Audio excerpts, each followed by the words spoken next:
Et bonsoir à toutes et à tous, j'espère que vous allez bien. On est de retour pour le... J'y arrive jamais avec Franck, c'est pas possible. Grosse saucisse. Donc j'espère que vous allez toutes et tous bien. On est de retour, donc le quatuor de Dortmund pour parler du débriefing face à Köln. Donc comme d'habitude, on a... Salut Franck.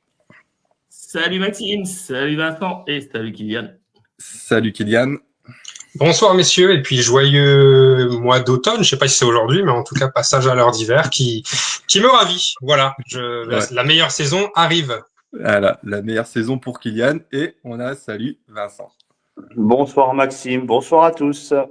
Et voilà, donc on va débriefer comme d'habitude le match de ce week-end, donc contre Köln. On parlera également d'un peu des problèmes disciplinaires qui a lieu à Dortmund au niveau pro et aussi également au niveau U19 qui s'est passé cet après-midi. Et on finira par le prochain adversaire de mardi en Pokal, l'Eintracht Francfort. Avant le petit débrief, on peut peut-être parler de votre week-end, Franck et bon, Vincent, ça sera un peu plus compliqué parce que c'est vrai que ça a été saccadé le voyage à Dortmund, mais bon, on te laissera quand même la parole. Le pauvre, c'est clair que ça fait chier ce genre de moment, mais bon, tu nous expliqueras un peu derrière. On va commencer par toi, Franck, comme tu étais plus longtemps sur place. En plus, tu as fait le déplacement avec Adrien, supporter de Köln, et aussi de ta fille Camille à tes côtés. Je te laisse la parole. Donc, petit déplacement, je suis parti tôt, très tôt, pour arriver tôt, très tôt. Après, j'ai pas d'obligation, je pense que Vincent devait bosser, le pauvre, et il a eu plein de galères, quoi. J'aurais préféré qu'il vienne plus tôt pour qu'on puisse se voir, quoi, hein. Je lui ai souhaité bon courage, le pauvre, mais c'était compliqué. Donc oui, déplacement avec Adrien et ma fille Camille. Adrien qu'on a pu voir vendredi sur le Space, où on avait fait ensemble la présentation du FC Köln et de cette rencontre, quoi, hein. Donc moi je suis parti de Strasbourg à 8h pour arriver à un peu avant 13h sur Dortmund, quoi, hein, cataclysmique vu les conditions qu'a eu Vincent. Donc déjà moi c'était, je trouvais pas très sympa de rouler. C'était pluie à l'aller, pluie au retour, c'était dégueulasse, quoi, je veux dire. Un temps vraiment à pas mettre un supporter de Dortmund dehors, on va dire, quoi. Et donc 13h, tranquillement, on est allé à la boutique faire un petit tour pour voir une chose, petite info, le maillot Pokal n'est plus dispo du tout. Aïe. Plus dispo. Et vous allez sur Internet, vous ne pouvez pas le commander non plus. Ouais, ils doivent en remettre normalement pour Noël. Je crois ils avaient dit qu'il y avait une nouvelle flopée qui devait débarquer. Mais bon. En espérant qu'ils en prévoient assez, parce que sinon... On m'avait dit janvier, moi, il y a une nana avec qui j'ai discuté qui m'a dit pas avant janvier, moi. Ouais, c'est possible, hein, parce qu'ils ont mis à la place les vestes qui sont sorties à un tarif lunaire. Ouais. Et les t-shirts, tout ce qui est en noir, là, quoi. Je veux dire, les vestes qu'ils avaient portées aussi et tout. Petit tour à la boutique, on a fait découvrir un peu à Adrien un peu notre fan shop, quoi, hein, je veux dire, hein, notre fan Welt, comme on dit. On a fait aussi un petit tour au Strobel, hein, pour déguster la spécialité, la currywurst. Et tranquillement après, on a essayé de voir si Julien était là, mais on y était tôt, on voulait rentrer tôt dans le stade aussi, vu les conditions météo. Je crois qu'ils ont même ouvert les portes bien avant, parce qu'on était au Fan Welt, et vers 15h30, 15h45, ils ont commencé à ouvrir, quoi. Je pense que, vu qu'ils flottaient, je pense qu'ils ont décidé de laisser rentrer les fans pour qu'ils se mettent au sec. Parce que normalement, c'est 2 heures avant le coup d'envoi, donc c'est 16h30. Mais voilà. Nous, on est rentré vers 16h45, quoi. Donc, Camille était en bloc 89, donc au-dessus de Vincent. Et Adrien et moi, on était en bloc 37, quoi, hein. Je lui ai fait un peu découvrir. Je lui ai montré le mur des fans club, hein, où on figure bravement tout en bas. Comme ça, on est très visible, parce que c'est vrai que pour voir les clubs qui sont en haut, tu peux y aller, quoi, je veux dire. Ouais, c'est compliqué, ouais. Ouais, c'est un peu plus compliqué. Et donc, on s'est installé tranquillement. J'ai montré aussi les petites peintures qui sont sur les différents blocs de la Sud. Je veux dire, entre Dédé, t'as Piszczek, t'as Kuba, t'as Manny Burgsmüller de mémoire, et t'as Marco Reus. si ma mémoire ne défaille pas. Sinon, quelqu'un peut toujours essayer de voir si je défaille. Voilà. Et après, on a pris place tranquillement pour goûter à l'entrée des gardiens. Tiens, pour une fois, les gardiens adverses étaient sur le terrain avant les nôtres, quoi. Ok. Ouais, que je n'avais même pas remarqué. Et tiens, je me dis quand je vois rentrer Quebel et Maillard, tiens, ils étaient déjà en place, eux, je veux dire, à faire leur réchauffement, quoi, je veux dire. Et on a profité de cette rencontre et retour tranquille. Je veux dire, on a réussi à sortir très, très, très vite de Dortmund. On s'est arrêté comme la dernière fois à Frechen, quoi, pour faire le plein de carburant et le plein d'estomac. Voilà. Et retour tranquille à 2h30 sur Strasbourg, quoi, je veux dire, quoi. Ok, bah écoute, un beau petit périple. Et en plus, c'était bien pour faire découvrir à Adrien le Westfalen. C'était cool. Toi, du coup, Vincent, je pense qu'on va pas trop mettre le couteau dans la plaie. Après, moi, c'était, on va dire, un des pires voyages que j'ai fait à Dortmund, parce que au bout de 40 minutes de route, j'avais déjà envie de dormir. Mais j'ai mis la musique à fond et puis j'ai foncé. Je me suis trompé de 2 fois de route.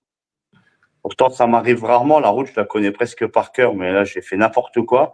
Ensuite, j'arrive là-bas, une demi-heure avant le coup d'envoi. Je me prends une bière parce que je me suis dit qu'il était impossible que j'en bois pas une. Tant pis. Et ma bière, elle a vu le sol. Ah.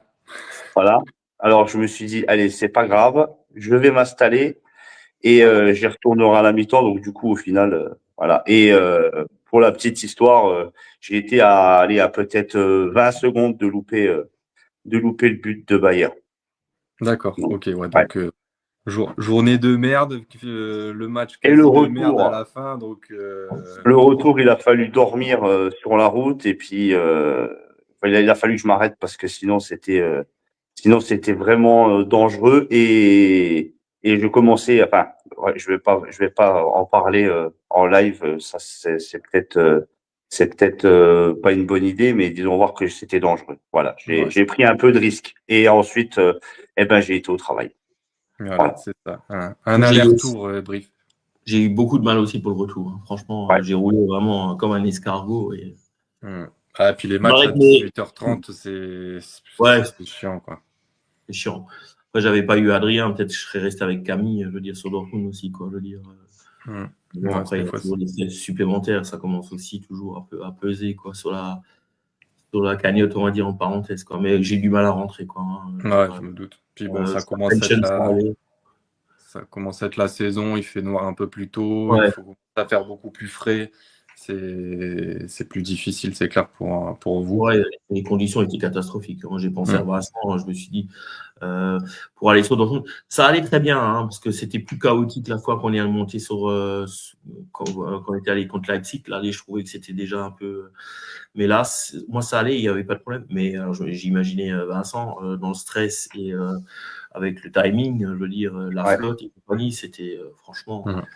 Ouais, c'est clair que c'est pas cool. Du coup, on a Joël qui nous écoute et qui te dit, Vincent, la Lorraine est sortie de sa campagne. Bisous à notre président qui nous écoute. Bisous, président. Écoutez, on va attaquer le vif du sujet. Et moi, tu veux pas savoir, moi, mon père écoute, raconte-nous ton week-end si tu veux. Non, mais... ouais, parce que... Alors, bon... oui. Toi, avant que je te laisse parler, j'ai vu que tu étais vraiment, comment dire, très gonflé par cette composition. Et j'avais l'impression que tu en avais gros sur la patate. C'est le sujet d'après, mais voilà, c'est vrai que mon parcours, moi, pour arriver sur ce match-là, j'ai alterné entre mon canapé et mon fauteuil. Il y a des parties qui sont plus confortables que d'autres. À certains moments, j'ai tourné un petit peu dans mon salon parce que ça a été un match un peu sous tension. À la mi-temps, j'ai dû sortir mon chien sous une légère brise de vent, ce qui est quand même relativement désagréable aussi. Donc des conditions difficiles ce déplacement et ce match. Ah non, je m'y attendais pas ça. Merci Kylian pour ce grand moment canapé fauteuil. Ok. Excellent. Excellent, ouais, c'est clair. Alors, on va partir du coup. Bah, tu sais quoi, je vais te laisser la parole de suite, Kylian, sur cette compo parce que ça avait l'air de t'avoir bien énervé. Bon, je te la présente et après je te laisse la parole. Donc, du coup, composition du 11 contre Köln. Donc, comme d'habitude, au goal Kobel, pardon. Dans l'axe, toujours Ben Sebani, Schlotti, Anton à gauche, Svensson, à droite, Ryerson sur ce match. Un milieu, Nmecha et Gross, qui va te faire grand plaisir, Kylian. À gauche, Chukwuemeka, en attaque, Guirassy. Et sur la droite, notre petit Tade Yemi. Kylian, c'est ton heure. Vas-y, lâche-toi, lâche tout ce que tu avais durant la rencontre. Non, mais c'est vrai que voilà, depuis le début de la saison, je suis vachement en accord avec les choix que fait Kovac. Je les comprends tous. J'arrive tous à leur donner du sens, même s'ils ne payent pas au bout de 90 minutes. Sur le papier, je comprends l'intention du coach. Notamment là typiquement le fait de faire commencer Chukwuemeka, c'est hyper pertinent. Faire commencer Adeyemi aussi, c'est très pertinent. On voulait voir Bayer sur le banc, on voulait voir Brandt sur le banc. Ça a été fait. Il y avait aussi un point d'interrogation sur Fabio Silva, mais dans tous les cas, faire le choix de foutre Adeyemi et Chukwuemeka dès le début, deux mecs qui ont fait, en tout cas Chukwuemeka, très forte impression face à Copenhague. Adeyemi, Maxime, tu l'as vachement bien souligné, t'es en train de vouloir le prolonger. Nécessairement, tu le mets dans le 11 de départ. Tout ça est très sensé. Tu touches pas à ta ligne arrière ni à tes côtés. Par contre, voilà, il y a une ombre au tableau. Je veux dire, tu mets sur le terrain un joueur qui a pas le niveau pour la Kings League. Donc évidemment que moi, je me pose beaucoup de questions. Quel intérêt t'as aujourd'hui de faire jouer Pascal Gross, qui peine à mettre un pied devant l'autre? Est-ce que tu veux réintégrer Sabitzer, qui est un peu le vrai tandem de ce début de saison, et tu le punis beaucoup pour avoir été mauvais à Leipzig, tu le punis beaucoup pour avoir été mauvais contre le Bayern. Tu mets pas Bellingham parce que pourquoi? En fait, il fait un super match à Copenhague. C'est lui qui, plus que les autres, incarne l'avenir. Tu mets Gross qui incarne rien d'autre que hier. Et puis Maxime, souvent tu précises que Gross on l'a pris pour l'expérience, tout ça, mais l'expérience de quoi? Pardon, Gross il a attendu d'avoir 40 ans pour jouer la Champions League. La même chose pour être sélectionné en équipe d'Allemagne. Il a pas d'expérience, ce garçon. Il a quitté la Bundesliga il y a 15 ans, il revient, il a chier. Enfin, j'ai du mal à expliquer la présence de ce garçon dans le 11, mais ça, c'est sur le papier, parce que après, on va parler du match, et j'ai un avis très différent, du coup. Voilà. D'accord, ok. Bah écoute, Oui, parce qu'il nous fait un peu mentir quand même. Ouais, c'est bon. Du coup, je vais te dire le commentaire de Joël qui dit Kylian, grosse colère. Donc, bon, on a perdu Franck pendant ce temps. Donc, bah, écoute, Vincent, je te laisse la parole du coup sur la compo.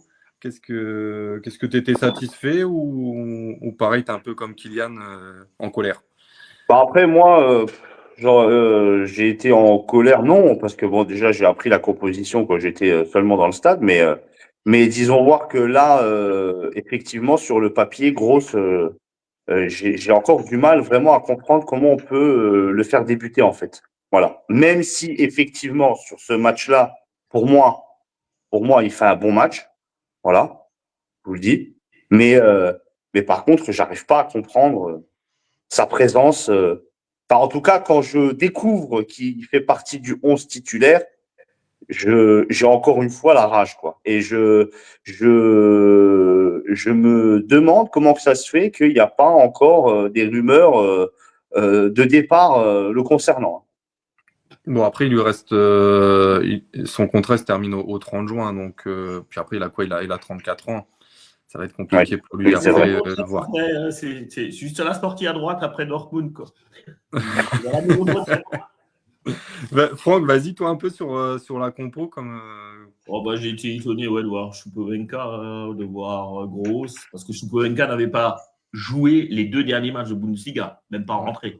Il a fait une bride. Alors, je suis peut-être d'accord de le mettre dès le début, mais si le gars ne tient pas, qu'on a vu déjà, il traînait la patte déjà au bout de 40 minutes. Moi, je l'ai observé.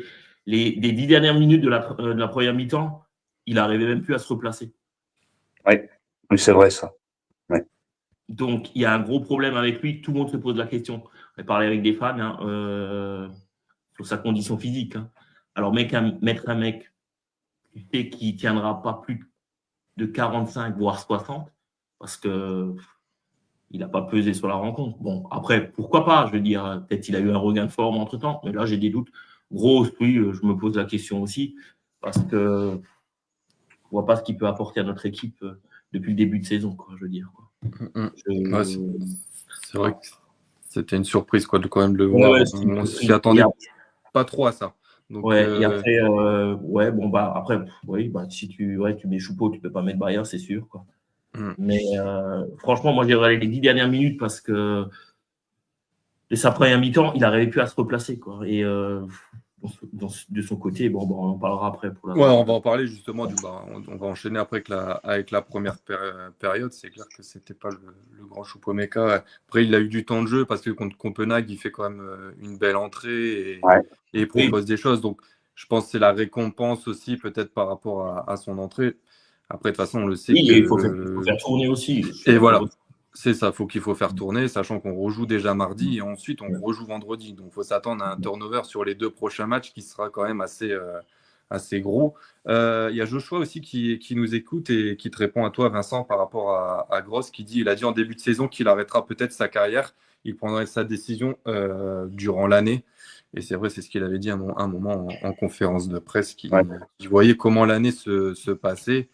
Et qu'il envisageait tous les scénarios, quoi, refaire un an encore chez nous, arrêter ou faire une autre pige autre part. Donc on verra par rapport à ça. Première période, du coup, on va se lancer sur ce sujet. Je vais juste vous donner une stat et après je vous laisserai la parole. Première période, c'est quand même 70% de possession pour Dortmund et 9 tirs à 5, donc quand même une première période un peu riche en occasions, surtout côté Köln qui a eu les occasions les plus dangereuses. Écoute, je commence avec toi, Franck, pour cette première période. Qu'est-ce que tu en as pensé? On s'en tire très bien. On peut être mené et logiquement, on doit être mené. Quoi, hein. Si Saïd Almana met celle qui frôle le poteau là et que Bell fait aussi une belle sortie à un moment, hein, je veux dire. Je peux pas lancer la pierre à nos joueurs. Je pense que Köln a fait une très très bonne première mi-temps. Ils nous ont vraiment vraiment posé des problèmes hein, dans l'organisation du jeu et au moment on voyait, on faisait que ça ressemblait à du handball, je veux dire. C'était passer d'un côté à l'autre et on a essayé, mais c'était très compliqué hein, parce qu'ils ont vraiment bien cadenassé l'axe. Des côtés, on n'arrivait pas non plus à passer. Il y a eu des tentatives d'adémie, quoi, je veux dire, mais ils ont vraiment bien joué. Hein. Et chapeau à eux. Après, on va dire, ils ont eu, à la deuxième mi-temps, ils ont eu le tort de ne plus jouer en deuxième mi-temps, quoi, je veux dire. Quoi. Pour eux, quoi. Mais je trouvais que c'était très compliqué. Après, de notre côté, tout passait du côté, c'est quoi, à droite, quoi, hein, les attaques. Hein. Adeyemi Ryerson, ouais. Ouais, Adeyemi Ryerson, quoi. Et côté de notre défense, tout passait sur la droite. Après, on a été très maladroit. Beaucoup comment on le dit en allemand, enfin en français, pardon, en allemand, c'est Fehlpass, quoi. Au niveau des cotes des passes, je crois qu'il y a beaucoup de loupés. D'ailleurs, ça nous a failli coûter un but à un moment, hein, parce que je crois que c'est entre Ryerson et Anton, hein, ça coince. Et j'ai trouvé Anton mauvais en première mi-temps.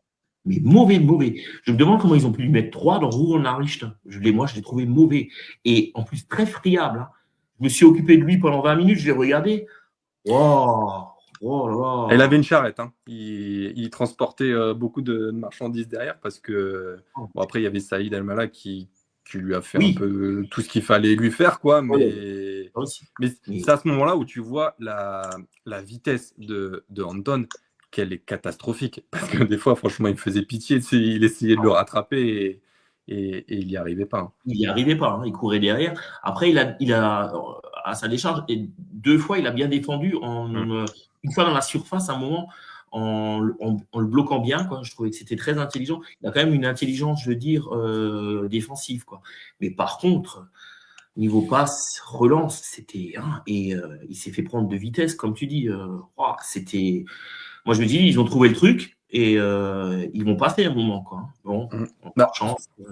Tu le savais en plus que le danger venait de ce côté-là avec Saïd Al-Mallah. Donc, mais c'est vrai qu'il a eu un début de match très compliqué et après, comme tu l'as dit, c'est bien repris et il a fait deux belles phases défensives contre lui. Donc, mais ouais, ça a été très compliqué. Et tu l'as dit aussi, les relances qu'il essayait aussi de faire comme Schlotti, de faire des passes de devant. Ah non, c'est pas pour toi, abandonne ça, laisse à ceux qui savent faire ce genre de relance vers l'avant. C'était n'importe quoi. Après, les points positifs, moi j'ai trouvé que Ben Sebaini a été bon. Moi, je l'ai trouvé bon, hein, très bon. Sur cette première mi-temps. Schlotti, moi j'aime bien regarder les défenseurs. En plus, j'étais toujours en face vraiment de la ligne de défense. J'ai trouvé Schlotti aussi par moments avoir des errements, mais qui ont été moins préjudiciables, quoi. Je veux dire, il y en a eu un moment, où ça partait aussi, et je sais pas, dans le replacement, je les ai trouvés par moments derrière un peu, je sais pas. C'était bon, on a eu cette chance. Après, milieu, c'était dur d'exister en première mi-temps, parce qu'ils nous ont bien cadenassé, avec un joueur que j'adore, Eric Martel. J'en ai parlé vendredi soir. Je trouvais que ce gars a une intelligence de jeu phénoménale pour moi. Ça, c'est un joueur que j'aimerais bien ramener chez nous. J'ai dit qu'on leur redonne Salih Özcan. D'ailleurs, petite incartade, le groupe qu'a fait Kovac, il a écarté un joueur, et c'était Özcan. Ouais. Un club. Alors, c'est mal. Est-ce que c'est un message? Je ne sais pas.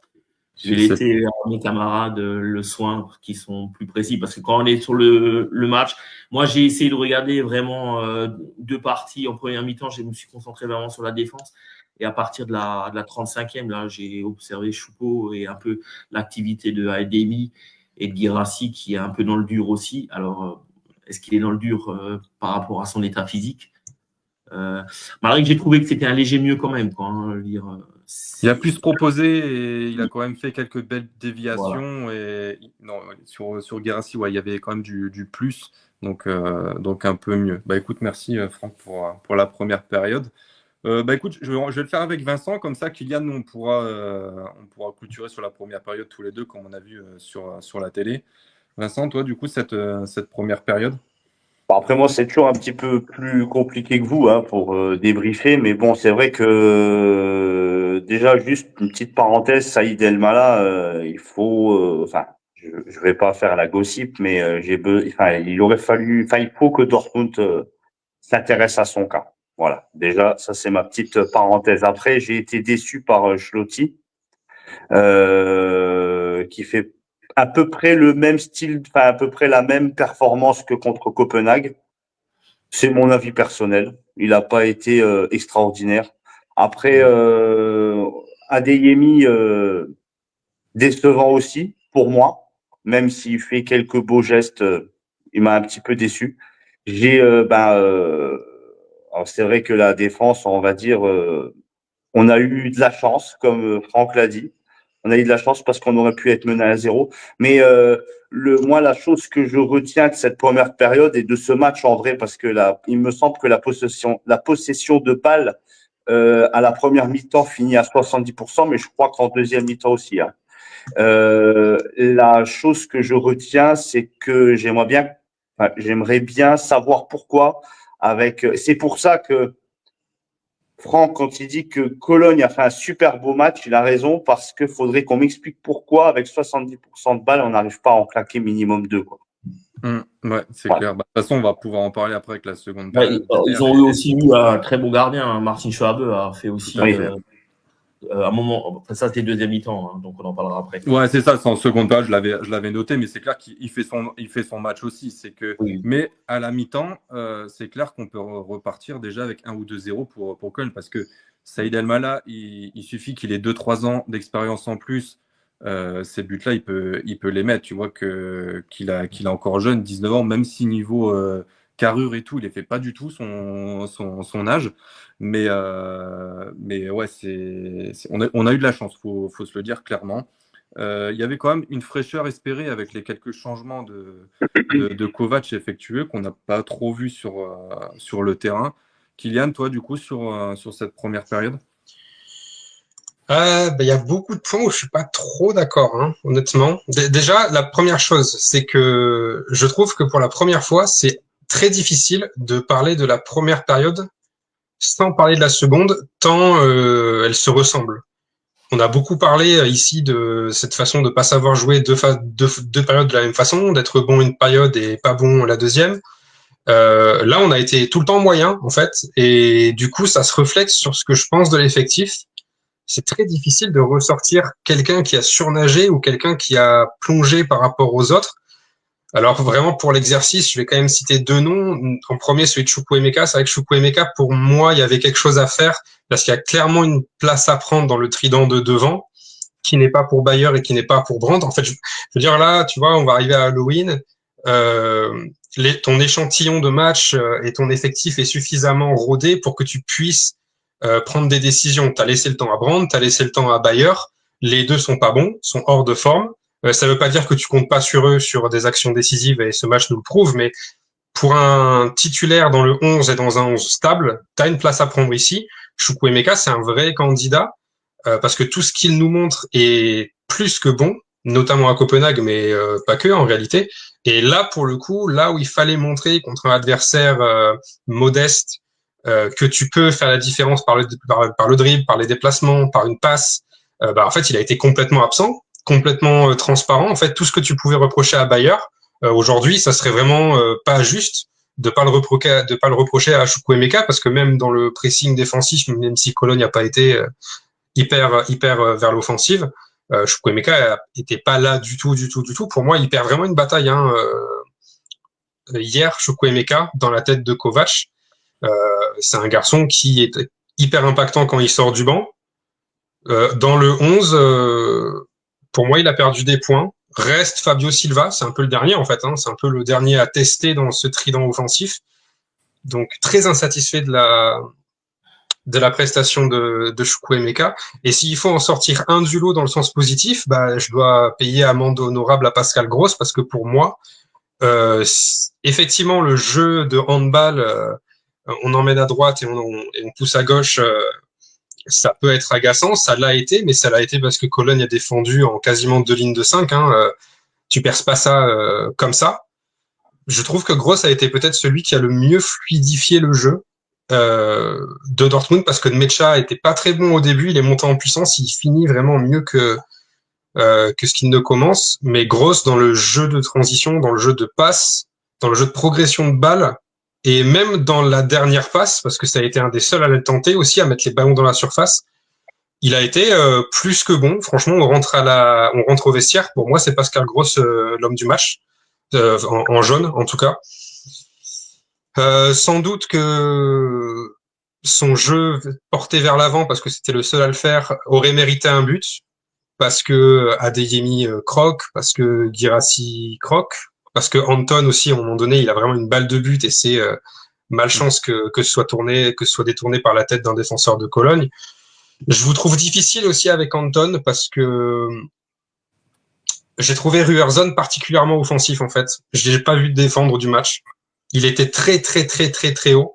Ça se retranscrit sur les positions moyennes des joueurs. À mon grand étonnement, c'est le joueur le plus haut de l'équipe. Dans le positionnement moyen sur 90 minutes, il est plus haut que Guirassy, plus haut qu'Adeyemi, plus haut que tout le monde. Dans une défense à 3, quand tu reviens pas comme ça derrière, tu laisses vraiment ton adversaire en 1 contre 1. Et Anton face à Elmala, alors Elmala, moi je suis pas convaincu du tout, mais vraiment pas, mais absolument pas. En fait, il a tout raté, c'est pas compliqué. D'ailleurs, si on revient à 0-0, c'est notamment parce qu'il rate tout. Alors là, tu me dirais, il y a 19 ans, il peut s'améliorer dans la finition, bien sûr, tout ça on est d'accord. Mais que ce soit dans les passes, dans les tirs, il tire, il est tout le temps dans la surface, il y a pas un tir cadré, quoi. Donc je reconnais son explosivité, je reconnais qu'il est intéressant techniquement, qu'il a de l'audace, qu'il a certainement un potentiel, tout ça, bien sûr. Maintenant, aujourd'hui, quand je vois que Transfermarkt l'estime à 18 millions, qu'il lui reste X années de contrat et que tu as toute l'Europe sur lui, il lui reste 50 contrats, hein, les gars. Et que du coup, tu as toute l'Europe sur lui, sans doute que c'est un mec qui va partir au moins à 30 ou 40 millions d'euros. Ouais, à 30-40 millions, moi, je le signe pas. Mais bon, c'est que mon avis. Sébastien Kell connaît sans doute mieux le football que moi. Ça, c'était juste la parenthèse Elmala. Au final, ça a été un match hyper serré, un match de bonhomme, un match où Cologne peut être fier vraiment de cette prestation-là.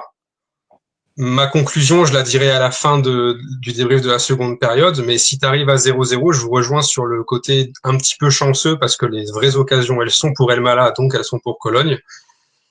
Mais en fait, tu, tu te confrontes à vraiment une équipe qui avait décidé de ne laisser aucun espace dans un double rideau hyper compact et très solidaire surtout. Je rejoins Franck sur Eric Martel, top joueur qui a reculé parce que dans mes souvenirs, il jouait plus au milieu. Là, il joue vraiment le libéraux et franchement, ça lui réussit.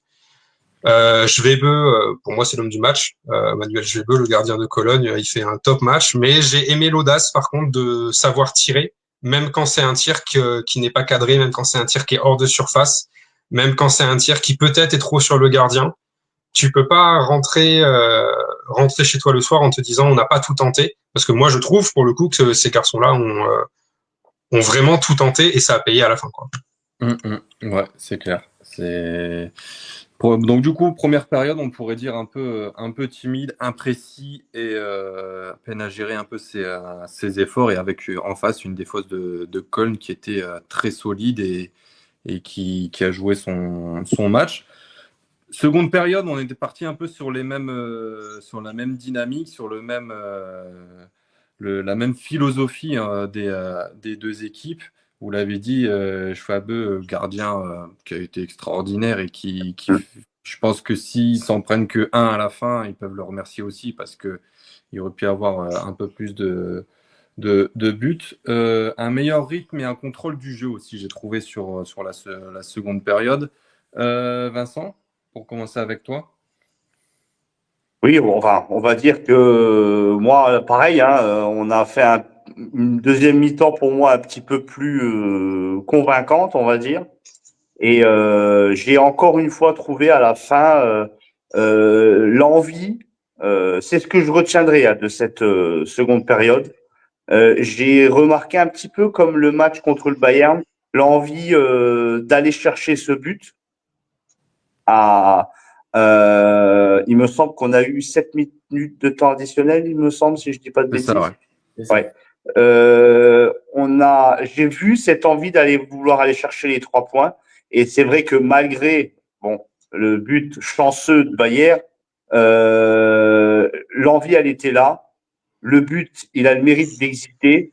Après, maintenant, de là à mettre en avant Bayer pour son but, je suis content pour lui, mais pour moi, on va dire que c'était, on va dire, au petit bonheur la chance. Mais je prends les 3 points et c'est l'essentiel. C'est clair. Donc oui, après, tu peux pas non plus crier sur tous les toits par rapport à Bayer. Certes, il marque le but, mais c'est pas non plus ça qui va faire changer tout sur son profil et sur son jeu actuel. Au niveau il y a eu un peu une chose qui a fait que le match a été un peu différent parce que Köln s'est retrouvé à 10 avec la blessure de Timo Hübers. Déjà, on fait un petit message pour lui, un peu parce que je pense que la blessure est quand même assez grave. Je sais pas, vous l'avez vu du match, mais nous, c'est vrai qu'on l'a vu en vidéo. Ouais. Le genou, il tourne bien et c'est même en sang, donc ça risque d'être compliqué pour lui et ça va prendre. Je pense que fin de saison. Timo Hübers, je pense que c'est la fin de saison pour lui. Timo Hübers a eu ligament croisé à gauche et ligament croisé à droite. Donc les deux déjà de toucher. Ouais. Donc, puis là, le club a communiqué. Il a passé l'IRM. Là, Hübers, il va devoir être opéré. C'est très sérieux ce qui se passe dans son genou et l'image fait froid dans le dos. Ouais, l'image, quand on la revoit au ralenti, elle est compliquée. Puis après, tu vois ce genou en sang parce que ça a carrément tout sauté, quoi. Donc voilà, donc on lui on fait un petit message quand même pour lui et pour les supporters de Köln, s'il y en a qui nous écoutent, pour un bon rétablissement et en espérant quand même le revoir sur les terrains à partir de la saison prochaine en tout cas. Franck, du coup, sur cette seconde période. On commence avec les mêmes. Juste pour revenir sur Choupo-Moting, contre Copenhague, il a joué un peu plus axial. Là, si on le fait jouer dans le même système qu'on joue avec Bayer, c'est mort. Parce que c'est un joueur qui ne n'apportera rien du côté. On a vu, il naviguait n'importe où, il ne savait pas où se placer. Moi, je pense que c'est un joueur, je suis d'accord avec Kylian, qui peut nous apporter quelque chose, mais quand il est un peu plus axial, quoi. Parce que c'est un joueur qui arrive. Je crois qu'on l'a perdu du coup, Franck. Ouais, je me suis dit, c'est peut-être mon casque. Ouais, moi aussi. J'ai vu tout le monde figé. J'ai fait, oh non. Mais il a raison. Enchaîne, ouais. C'était juste pour Chukwuemeka, il a complètement raison parce que sur la fameuse position générale,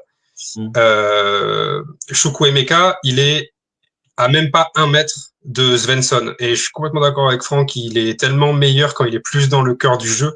Il l'était à Copenhague. Là, il a marché en fait sur les pieds de Svensson, qui fait pas non plus un super match, mais parce qu'en fait, il avait un mec qui avait le même poste que lui. Donc, est-ce que tu modifies tout ton système pour un garçon? Je suis pas complètement certain, mais dans l'absolu, Franck a raison.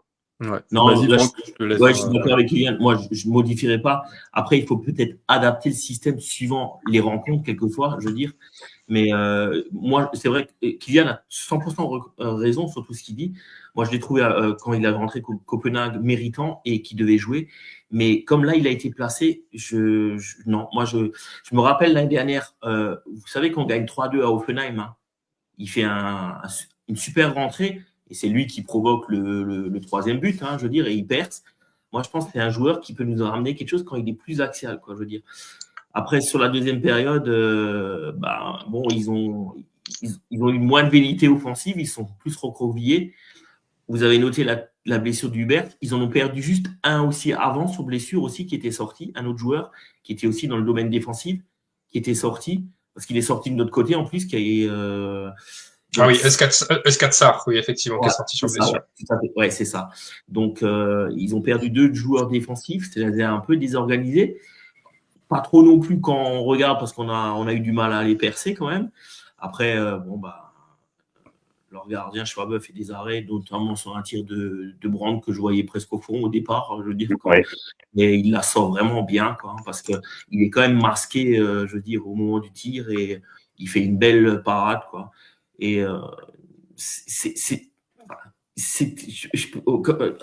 comme Kylian le dit, toujours des très bonnes analyses, je ne peux pas lancer la pierre à notre équipe parce que franchement, Cologne nous a rendu le travail très dur.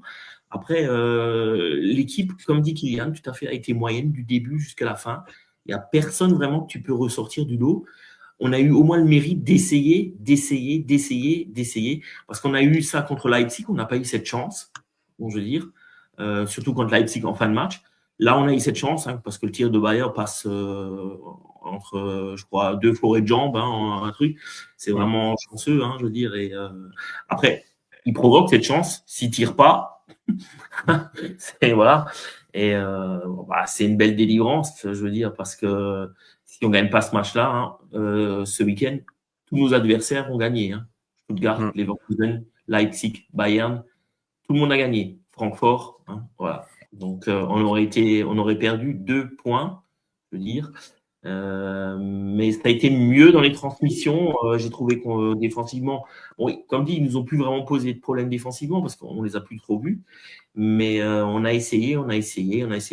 Et c'est vrai qu'il y en a encore raison. Grosse, on a beau lui tirer dessus, mais dans ce type de match-là, il nous ramène quelque chose dans ses passes un peu, je veux dire, dans un organisationnel, parce que là, ça ne demande pas de courir beaucoup, parce que c'était vraiment un jeu de position, parce que tout se passait de l'autre côté, de sud-tribune. Hein.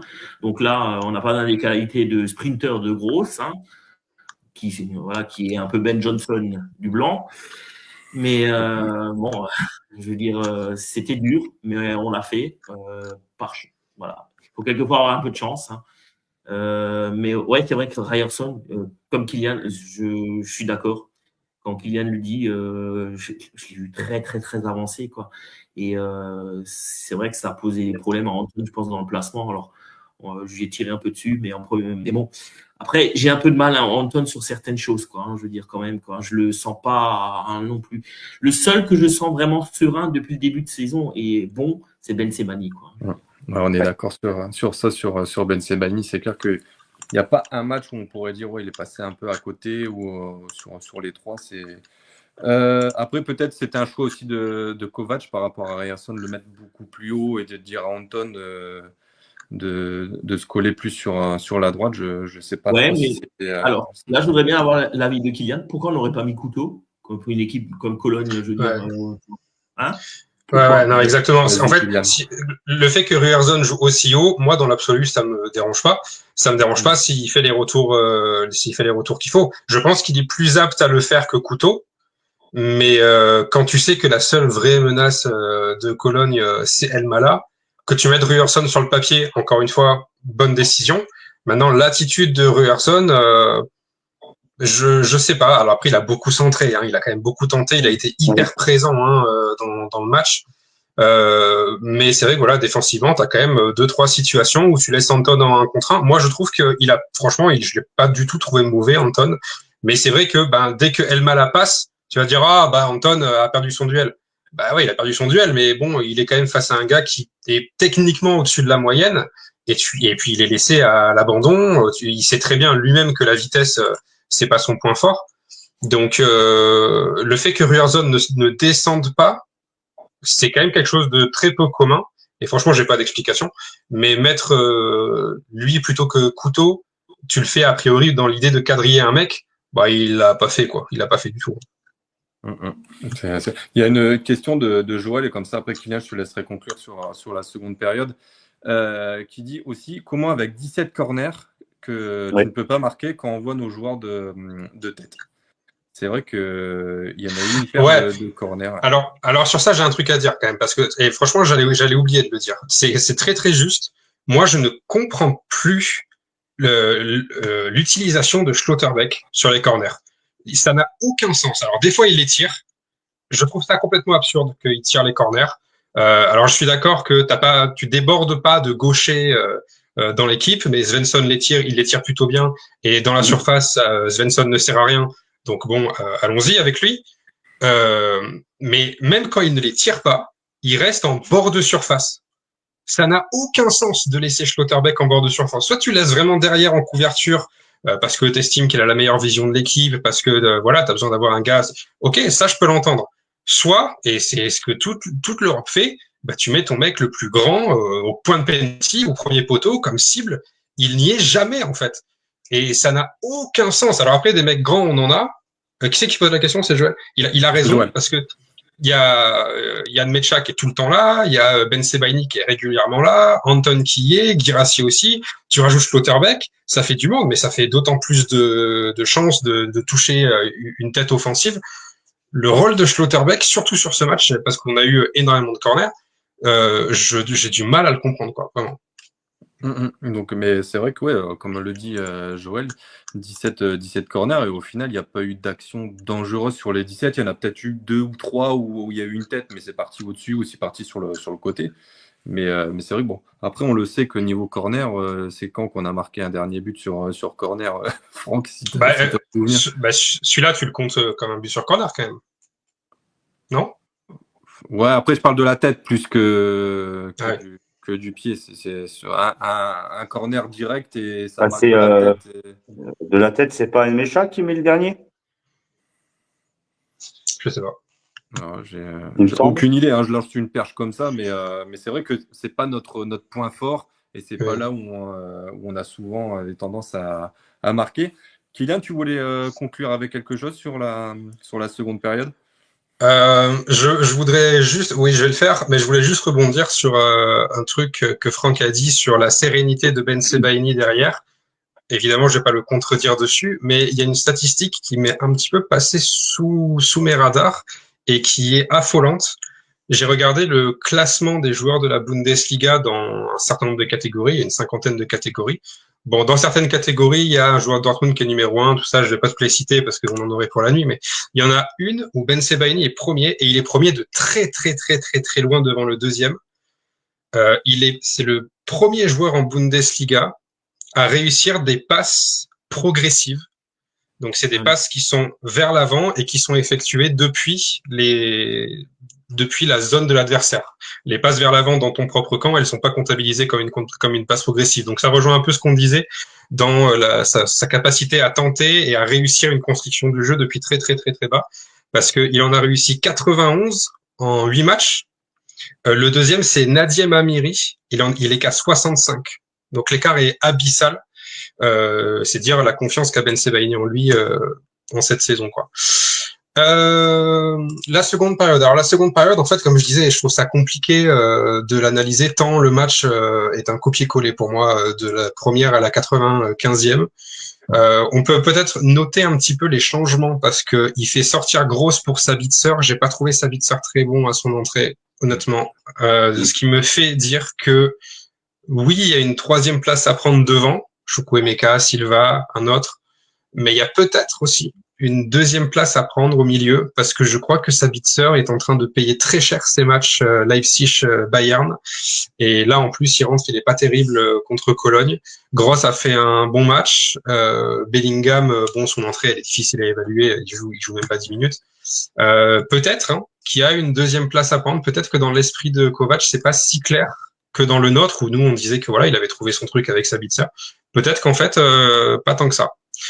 Et ensuite Bayer rentre, Bayer marque, Bayer met un but très important. Est-ce que ça justifie pour autant que tu le réintègres dans le 11? Je pense pas. Mais en fait, à chaque fin de match, tu dois te demander quelle leçon tu tires en fait de ce match-là contre Cologne, parce que on pourra parier que l'année prochaine, ça sera sans doute pas ce match-là dont on se souviendra en premier. Pourtant, ce match-là, il vaut les 3 mêmes points que quand tu mets une branlée contre l'Union Berlin. C'est trois points qui sont très importants, aussi importants que les autres, voire même peut-être un peu plus, parce que des matchs comme ça, où tu joues contre une équipe extrêmement solidaire, qui joue regroupée dans ses 20 mètres, dans ses 30 mètres, qui joue avec un seul attaquant assumé, pour le reste, c'est bloc bas, on coupe toute interception, on fait un pressing intensif sur le porteur. À partir du moment où il rentre dans nos 30 mètres, ce genre d'équipe-là, on va en rencontrer d'autres, des équipes qui sont donc assumément plus faibles que la nôtre. Être capable de gagner ce genre de match dans la tête, c'est hyper important parce que tu sais que tu as pu être patient, que tu as su être patient, que tu as tenté quand même 27 fois ta chance, 27 tirs, 27 tirs à 5, combien de cadrés, 9 cadrés. 29 moi-même. D'accord, ok. C'est sur le 29e que Bayer marque, donc je crois qu'il y a eu 29 tirs en... D'accord, mais ceci dit, là où on se plaignait de ces tirs, on tire que quand c'est nécessaire, tout ça, la plupart de nos tirs ne sont même pas cadrés, ils passent à parfois très peu de choses. Pousser comme ça jusqu'à ce que l'équipe adverse soit même à défendre dans ses buts, le truc c'est que si ce match-là tu le gagnes pas, si tu finis à 0-0, qu'est-ce que ça déclenche dans la tête la prochaine fois que tu vas jouer un match comme ça où tu es à la 85e et qu'il y a 0-0, bah tu te dis ah putain, on a déjà connu ça, on n'a pas su trouver la clé. Là, on a su trouver la clé au bout du bout. Et en fait, dans la tête, je suis sûr que ça change tout. Alors sur le classement, c'est 3 points comme 3 autres, mais dans la tête, être capable de gagner ce genre de match, ça n'a pas toujours été le cas. Moi, je me souviens de matchs sous Lucien Favre, sous Marco Rose, même sous Thomas Tuchel, des matchs compliqués, des matchs sales où tu es traîné dans la boue pendant 90 minutes par une équipe adverse qui est hyper brave. À la fin, tu fais match nul ou tu le perds. Depuis Terzic, tu es capable de faire souffler le vent de ton côté, tu es capable de forcer le sort pour que la pièce tombe de ton côté à toi plutôt que du côté adverse. Alors ça peut sembler cruel pour Cologne, mais Cologne n'a pas montré grand-chose non plus. À la fin, la victoire, elle n'est pas imméritée. C'est plutôt ça, moi, que je retiendrai de ce match-là. C'est quelle leçon pour le futur. Et je suis convaincu que la prochaine fois que l'équipe tombera contre un adversaire de ce type-là, qui pratiquera ce type de football, eh ben, le premier discours de Kovac ou de Anton sur le terrain ou Gross ou Guirassy, c'est les gars, on a déjà vécu ça et on l'a fait avec la patience, avec l'acharnement. on va gagner ce match. Et ça peut changer vraiment certaines oppositions. Après, de toute façon, tu le vois un peu aussi à la célébration des joueurs tous ensemble, où ils sont tous en groupe et tout. Donc, tu vois qu'il y a eu ils sont libérés, qu'il y avait quand même une certaine pression qui se mettait en place sur le match qui se déroulait. Et c'est vrai que si ça aurait fini sur un 0-0, alors certes, ça aurait fait, j'ai pas envie d'utiliser le mot scandale, mais ça aurait été mérité aussi pour Köln au vu de leurs prestations. Mais au vu des nombres de tirs et des occasions qu'on a eues, ça aurait été un peu honteux. Mais c'est clair qu'après, ça aurait fait réfléchir sur une prochaine rencontre. Et comme tu l'as dit, même déjà Augsbourg ou Hambourg que tu joues dans 15 jours, ça peut être le même profil et que ça joue en bloc bas et que tu dois galérer. Donc, Exactement. donc voilà. Voilà, petite victoire 1-0 donc à la dernière minute, on va Bah, en dire. vrai, c'est victoire de champion, en vrai. C'est les champions qui gagnent qui savent gagner ce genre de match hyper compliqué, quoi. C'est ça. Donc voilà, donc un peu le débrief pour cette première partie sur Köln. On va parler brièvement des résultats et du classement. Comme ça sera l'occasion d'en parler. Donc hop, je vais enlever ma petite bannière, comme ça on a tout. Alors le vendredi, match ennuyant à mourir entre Bremen et l'Union Berlin, donc un score de 1-0. Francfort qui gagne 2-0 à San Paoli. Gladbach qui s'incline 3-0 contre le Bayern, mais le Gladbach reste toujours dans sa grande crise. Leipzig qui écrase Augsbourg sur le score de 6-0. Offenheim 3-1 contre Heidenheim. Wolfsburg qui s'impose 1-0 à Hambourg. Leverkusen qui gagne 2-0 contre Freiburg. Et Stuttgart qui a gagné ce soir contre Mainz 2-1. Et petit dédicace à notre grand fan de Mainz qui avait fait l'interview. Les mouchoirs doivent couler à flot. Encore. Oui, ils sont toujours les mouchoirs. Niveau... Ouais, après, on va pas se mentir. Tu peux remettre juste le truc, s'il te plaît? Ouais. Voilà, on va pas se mentir. Augsbourg, Gladbach, Heidenheim, Mainz, ça sent quand même très très fort la relégation, quoi. Ouais. Bah, on va le voir au niveau du classement. Du coup, comme tu viens de le dire, Augsbourg 15e, voilà. 16e Mainz, 17e Heidenheim et Gladbach toujours bon dernier avec 3 points. On voit le Bayern qui surdomine devant, mais on voit vraiment entre la 2e et jusqu'à la 5e place, ça se joue à quasiment rien, quoi. Il y a juste 2 points d'écart. Il y a quand même un petit fossé qui s'est fait entre la 5e et 6e place avec Francfort. Donc voilà un peu les différents résultats. Bon, on va pas trop s'attarder dessus, parce que c'est vrai que ça fait pas mal de temps qu'on fait déjà l'émission là par rapport à Köln. Sujet suivant qu'on voulait aborder, c'était un peu les problèmes de discipline à Dortmund. Donc on va déjà parler dans un premier temps de l'équipe 1 et d'un certain Adeyemi, surtout, que j'ai envie de parler. Alors, Adeyemi, je pense que vous l'avez peut-être, ceux qui étaient au stade, un peu moins vu, mais nous, on l'a vu en vidéo. Donc, il ne serre pas la main déjà à Kovac lors de sa sortie et il pète un boulard complètement sur le banc en envoyant sa gourde contre le mur qui s'éclate et tout. Il fait la même chose que contre Munich aussi, où il n'était pas satisfait de sortir.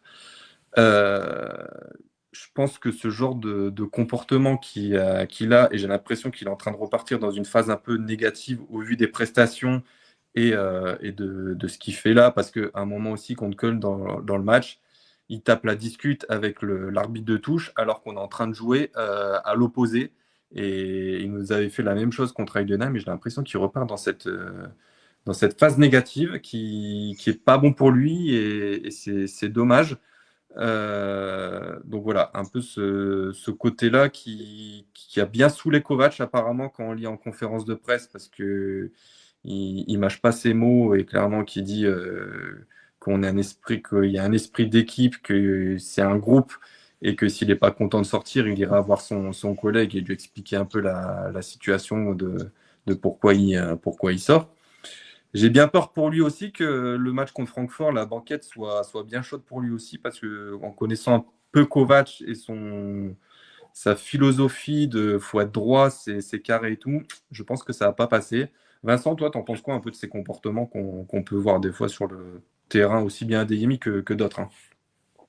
Bon, après, les autres, je sais pas. Là, effectivement, quand tu me parles d'Adeyemi, j'ai un petit peu, on va dire qu'on a un petit peu l'habitude parce qu'il aime bien, on va dire, enfin, il a un comportement, on va dire, un petit peu spécial entre guillemets.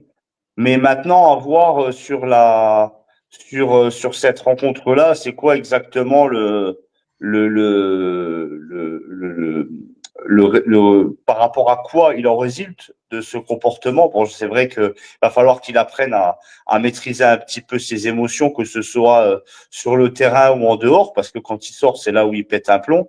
Maintenant, s'il n'est pas content de sortir, c'est un fait. Après, moi, maintenant, s'il pète un boulard parce qu'il n'est pas satisfait de sa rencontre, moi, je n'ai aucun problème avec ça, personnellement.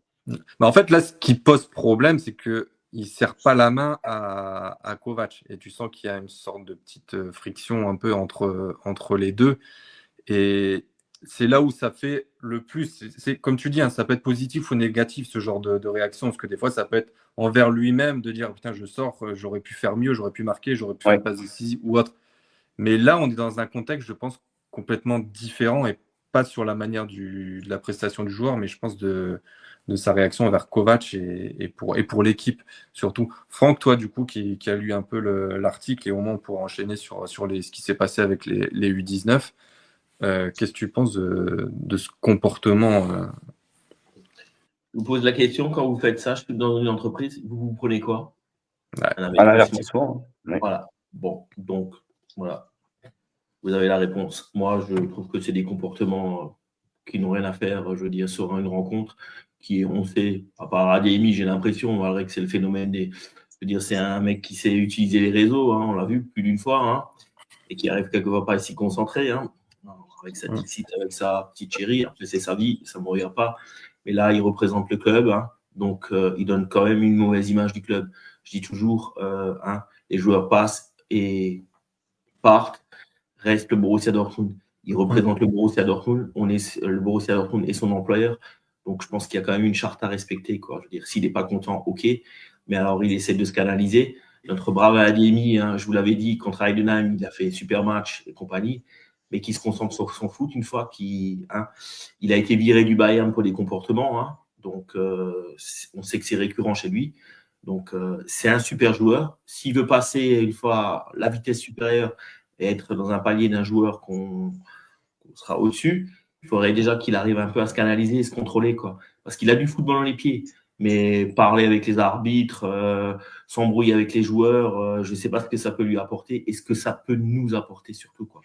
À part de récolter peut-être un carton, hein, ce qu'il a déjà pris, mais la prochaine fois, peut-être ce sera un carton d'une autre couleur. Et là, il met toute l'équipe dans le mal, donc tout le club. Et il y a des fans derrière, hein, qui se sacrifient. Je ne vais pas vous dire ce que Vincent fait pour, hein, je veux dire. Donc le monsieur, il faudrait qu'il se mette un peu, je veux dire, à penser dans la globalité. Et je suis d'accord avec Kovac, il faut qu'il pense un peu aux copains, je veux dire. Hein, donc pas toujours centré sur lui, être égoïste comme ça. Hein, faut savoir un peu s'ouvrir, quoi, je veux dire. Alors, je regarde Amy, mais ça n'a rien à faire sur un terrain de foot. Je suis désolé, quoi. Donc, comme je vous dis, dans la vie privée, quand on fait ça, on a un avertissement. Donc, je laisserai le club, je pense, prendre des bonnes décisions, quoi, pour moi. Ouais, c'est clair, c'est que bon, il y aura sûrement un impact, hein, par rapport à ça, parce que Kovac n'est pas tendre et c'est pas le genre de gars à laisser ça là, sans rien faire. Donc voilà. Et, Kylian, je te laisserai juste la parole, comme ça je t'explique en même temps ce qui s'est passé cet après-midi avec les U19. Franck, si je dis une bêtise, tu m'arrêtes et tu le dis, je pense que tu as lu le même article que moi. Donc du coup, les U19 qui jouaient contre le Bayer Leverkusen, match un sort de top spiel aussi des jeunes. Donc ça s'est fini sur le score de 1-1. Et il y a deux joueurs qui se sont fait un peu montrer négativement disciplinaires encore une fois.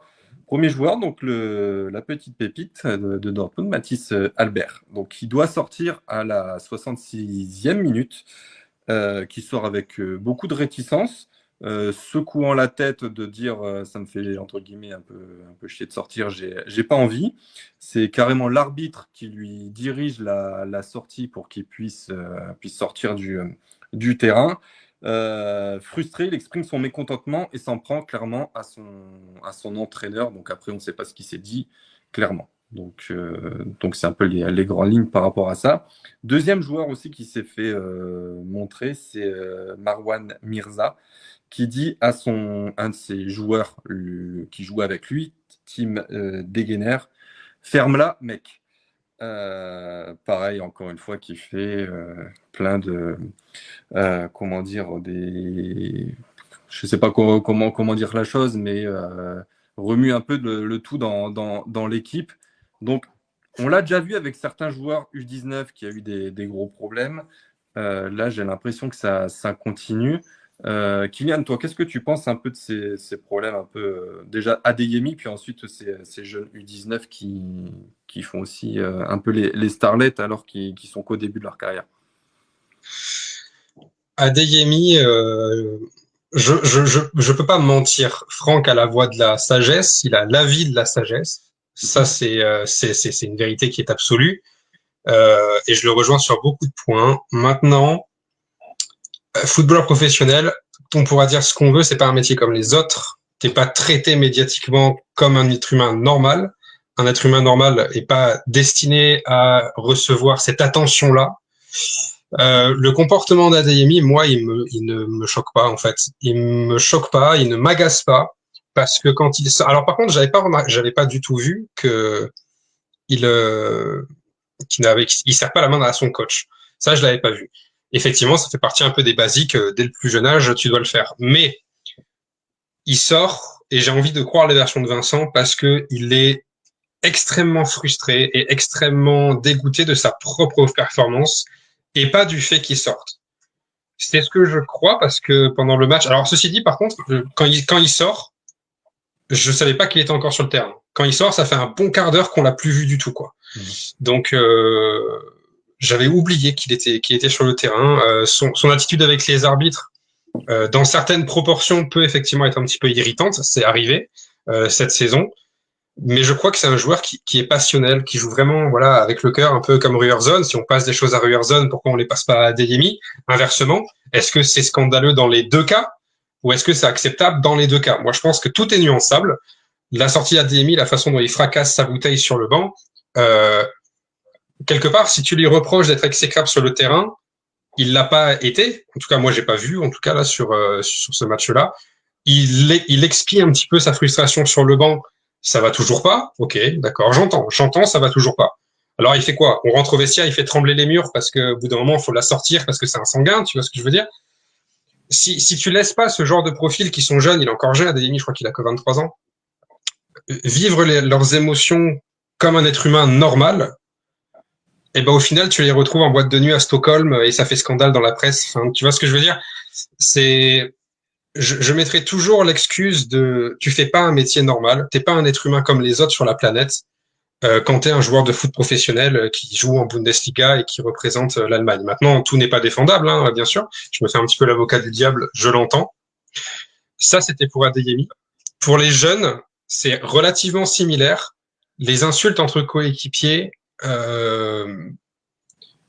c'est quelque chose qui, comment dire, je veux dire, moi j'ai joué quoi. Moi j'ai joué pas dans la réserve du Borussia Dortmund, mais moi j'ai peut-être comme vous et comme certains qui nous écoutent, j'ai joué, j'ai été aux entraînements, j'ai fait des matchs. Les tensions, ça arrive quoi. Tu vois, c'est pas non plus un truc extraordinaire. L'attitude du second que tu as cité, dont j'ai plus le nom, c'est pas un truc qui doit non plus faire couler de l'encre. Ça arrive, tu vois. C'est ça l'ambiance c'est l'ambiance du foot, c'est l'ambiance des vestiaires. Tant que tu vois, Bellingham, par exemple, à un moment donné, c'est du harcèlement ce qu'il fait envers Schulz. C'est-à-dire que il y a des années de ça, hein, mais c'est répétitif, c'est à tous les matchs. Il lui reproche d'être un joueur à chier, d'avoir le niveau amateur. Il l'humilie vraiment sur le terrain. Là, c'est problématique parce que là, il y a rien qui va en sortir. On a trop peu de contexte en fait sur l'attitude de ces gamins pour dire ça va pas. Si juste ils ont été indisciplinés une fois parce qu'on ne sait pas pourquoi. Je trouve ça difficile. C'est des mecs qui ont 15 ans. de dire ton comportement, il est incompatible avec le monde professionnel. Dis-leur ça quand ils ont fait leurs armes déjà dans l'académie, quand ils commencent dans le monde professionnel, ils y sont même pas encore, en fait. Tu vois, pour l'instant, c'est juste des gamins, c'est des adolescents. Il a 15 ans, le gamin, quoi. Tu vois. Dis-lui que c'est pas bon. Dis-lui que il va falloir se calmer, recadre-le, bien sûr, tu vois. Ouais, de là, en Juste, faire un. je te coupe par rapport à cela, juste ce que tu viens de dire, parce que j'allais conclure avec ça. En fait, le coach du coup du 19 leur a dit quand même dans le vestiaire que ce genre de comportement, et s'ils font ça envers Kovac, c'est finito, quoi. Il n'y a pas de, Bien sûr, il y a mais pas bien sûr. il y a pas de poursuite avec eux. Ils seront grillés et il n'y aura pas de continuité Mais bien au sûr, club. tu remets le cadre. Évidemment, c'est le rôle du coach, c'est le rôle de tout l'entraînement et du personnel jeune de le faire, de dire ça, pourquoi c'est arrivé quelque part, peu importe. Par contre, voilà, il va falloir adoucir, il va falloir canaliser vos émotions, tout ça, parce que plus vous allez grandir, plus vous allez être scruté, observé, et plus tout sera décortiqué. Ça, sur un terrain, c'est pas compatible à l'avenir, tu vois. Mm, mm. Donc, que ça arrive sur des adolescents, des préadolescents, ouais, ça va. On l'a tous été, quoi, tu vois. Et c'est pas parce que eux sont dans la réserve d'un grand club qu'ils doivent mieux se contrôler. À un moment donné, il faut laisser les jeunes grandir, quoi. Et l'autre qui fait la gueule parce qu'il sort, ouah, voilà, tu dis c'est pas cool pour tes partenaires, t'as joué 1h70 pour pour le bien de l'équipe, et ben il va falloir quelqu'un d'autre va jouer à ta place et tu vas connaître ça pendant toute ta vie si tu fais une carrière de footballeur professionnel.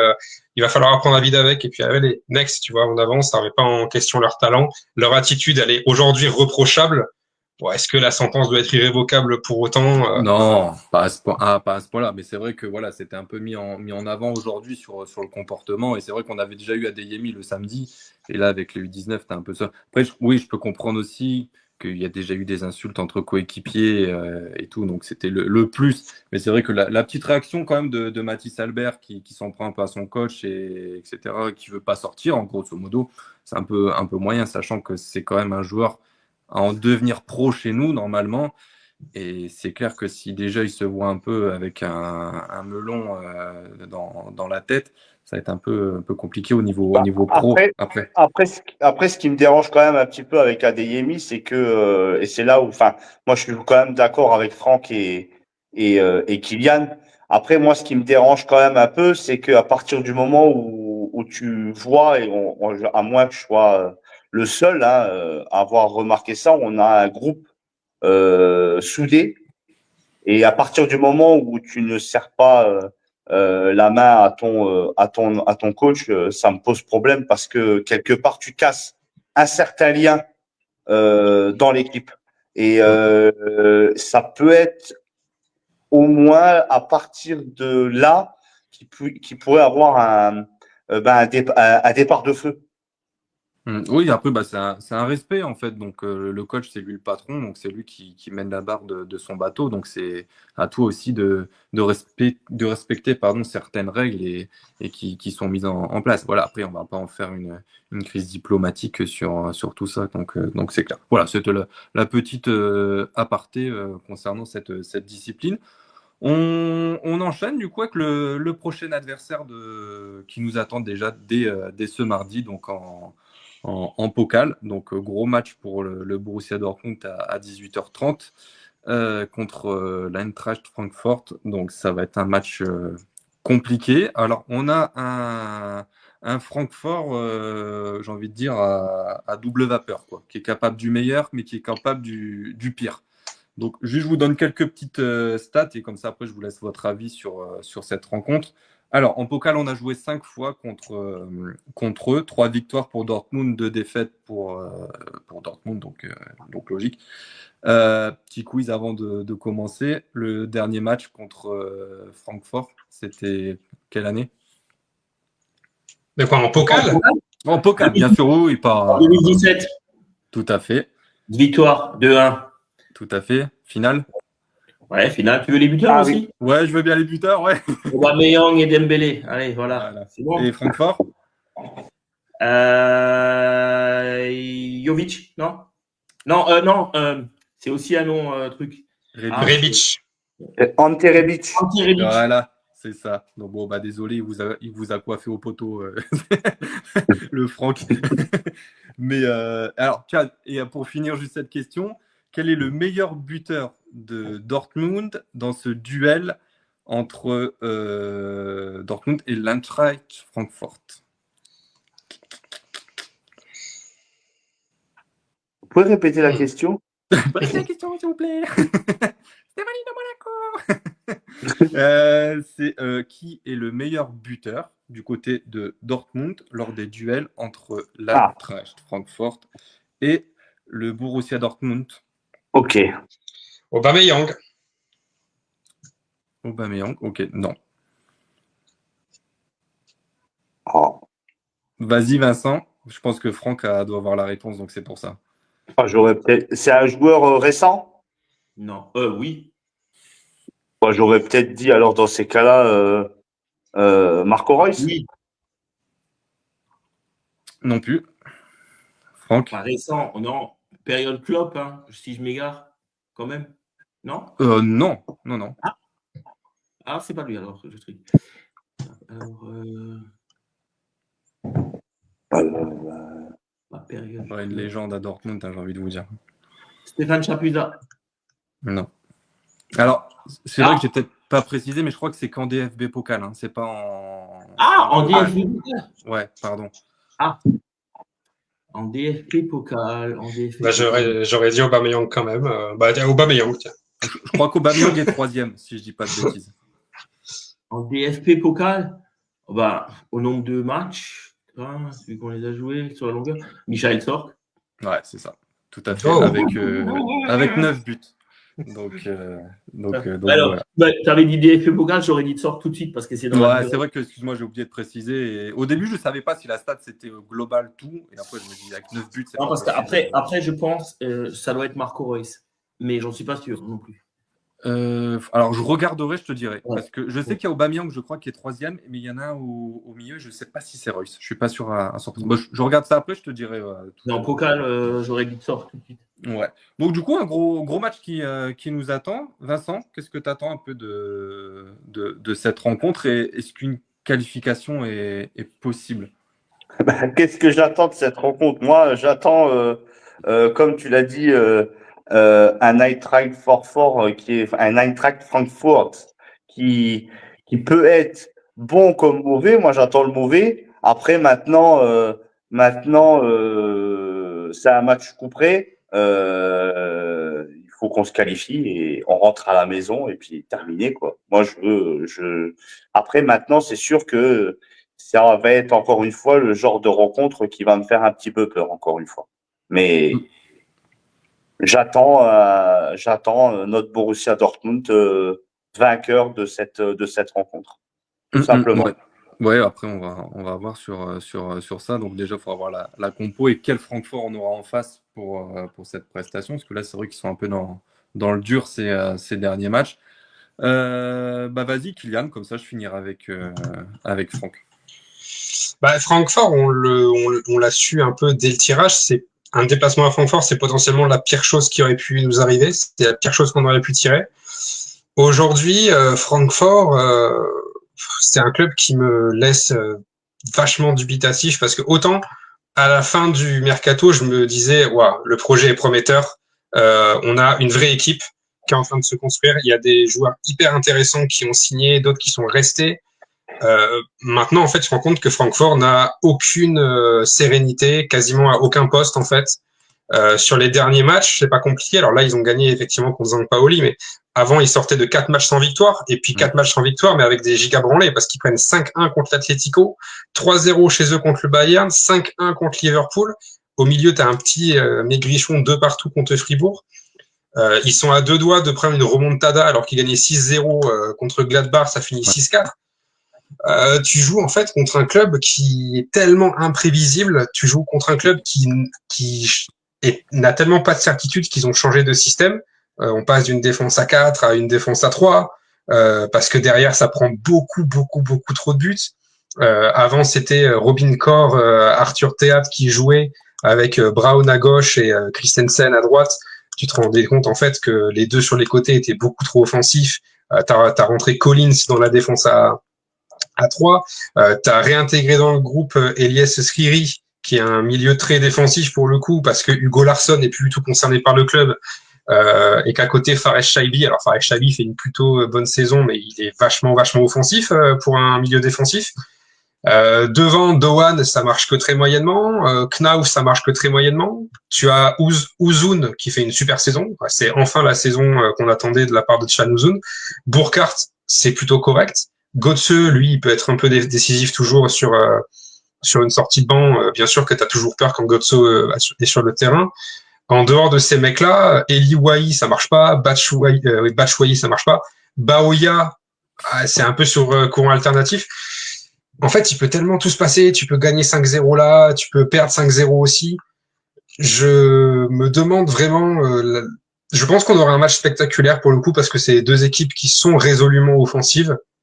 Je pense que Dortmund a suffisamment de certitude comparé à Francfort pour gagner. Mais dans tous les cas, je m'attends à un match extrêmement spectaculaire qui peut peut-être se finir à un 5-3 ou un 6-4. C'est le tarif maintenant quand tu joues contre Francfort, c'est complètement ouvert. Et devant, Chan Uzun a un talent tel qu'il fait plier toutes les défenses de Bundesliga, voire même d'Europe. Donc honnêtement, un match très très très sexy sur le papier. Ok, bah écoute, on verra un peu tout ça si les scores se refléteront comme tu viens de dire. Franck, du coup, pour le mot de la fin sur cette rencontre. Francfort est une équipe qui tu regardes, ils ont que 2 clean sheets. Le premier match de coupe et ce week-end. Et sinon, ils ont encaissé à tous les matchs et quelquefois des belles tôles. Moi, je pense que le problème à Francfort, ils se sont séparés de Trapp, qui était un gardien d'expérience, qui sait diriger une défense. Je ne veux pas dire que Zeterer n'a pas d'expérience, mais bon. Et l'autre gardien, ça n'a pas l'air non plus d'être fameux. Je sais pas. Je suis pas hypé de toute façon par Francfort dans les années. Ils sont entraînés par un coach que je connais un peu, que j'ai arbitré. Et donc, je veux dire, j'ai connu le papa aussi. Je pense pas que sur le long terme, ça va fonctionner. Après, il y a de la qualité quand même dans leur effectif. Pour l'instant, ça fonctionne pas. Je pense qu'ils se cherchent encore, que ce soit dans tous les domaines, quoi. Qu'est-ce qu'il y a avec Larsson? Pourquoi il est plus concerné? Il veut partir ou c'est quoi l'histoire? Larsson, il était déjà courtisé par pas mal de clubs cet été et même l'été d'avant. Francfort considérait qu'ils n'avaient pas encore tiré suffisamment du talent de ce garçon et qu'au milieu de terrain, s'il partait, en gros, il y avait trop de qualité qui s'en allait, donc ils l'ont conservé. Sauf que lui, il a plus la tête ici. Lui, il voulait partir, il demandait à partir.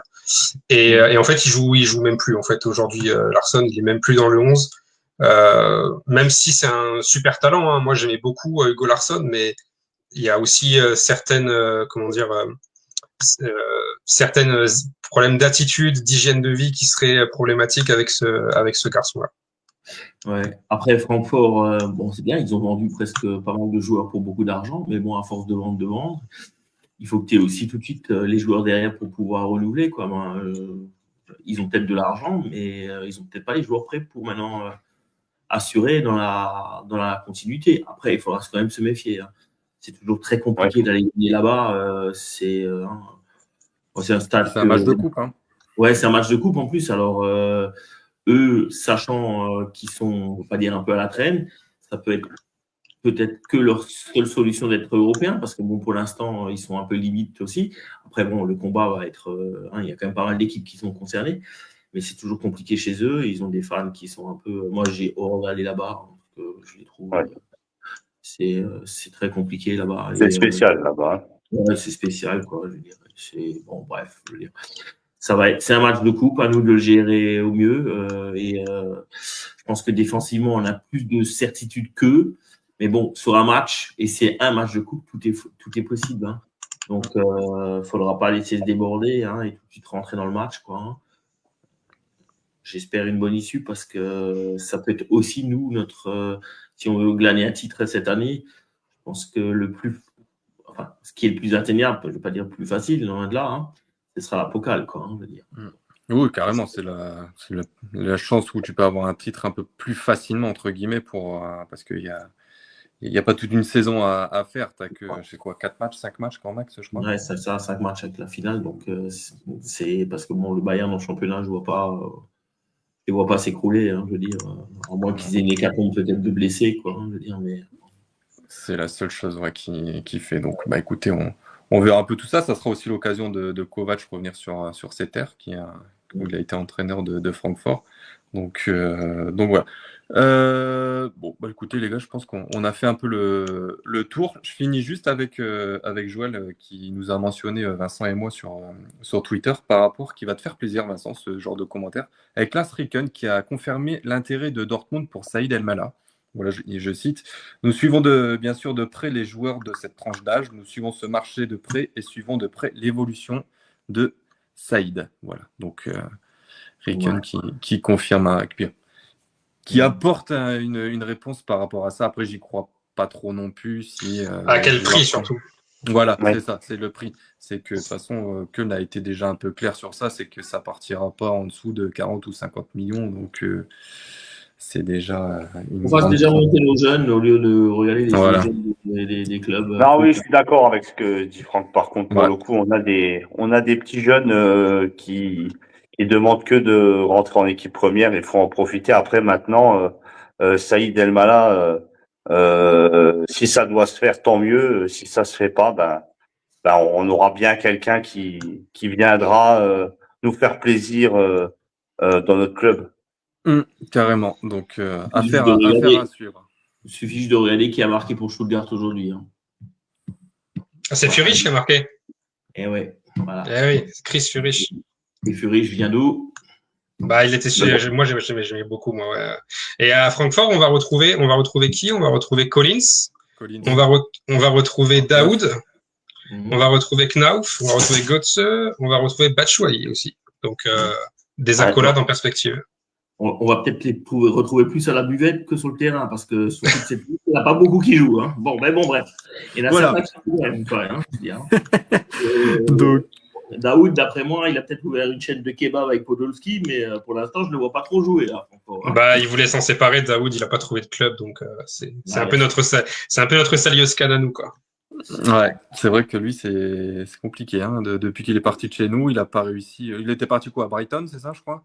Brighton, Après Stuttgart, 14 matchs, 1 but. Encore 14 matchs, 1 but. Voilà. Donc pour moi, il était voué à un avenir magnifique à Dortmund, pour moi. Il a changé de nationalité entre-temps. Il est devenu... il a pris la nationalité syrienne entre-temps. Ok. Bon, écoute... on verra si on a l'occasion de voir tout ce monde sur le terrain mardi. Messieurs, j'ai envie de vous dire merci encore pour cette émission, pour votre présence. Merci aussi à ceux qui étaient dans le chat avec Joël. C'est vrai qu'on avait un peu moins de monde ce soir, Joël, Joshua, et aussi un Argentin, Gaston, qui vient de mettre un petit message pour nous.